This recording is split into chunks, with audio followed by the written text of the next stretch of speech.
It's time now to clear the air. And when we last saw the Republican frontrunner Rick Santorum speaking before a crowd yesterday, all we could think of was George Orwell's novel 1984 about a society dominated by the most extreme form of totalitarianism. See if you can spot the similarities.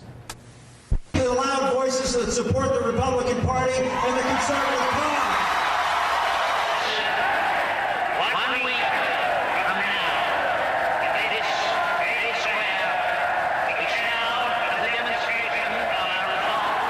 The similarities with George Orwell's novel and that movie are not just superficial. No, Rick Santorum holds some pretty stern views on a number of important issues, and he regularly sounds like a theocrat. For example, he has asserted that the right to privacy does not exist and has equated same-sex relationships with bestiality.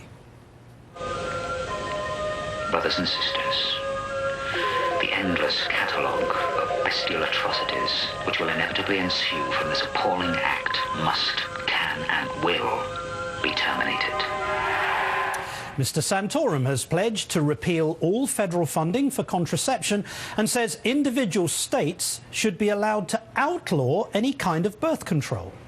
The forces of darkness and the treasonable maggots who collaborate with them must, can and will be wiped from the face of the earth. In reviewing his book, It Takes a Family, one writer said Mr. Santorum has one of the finest minds of the 13th century. But I'm not so sure.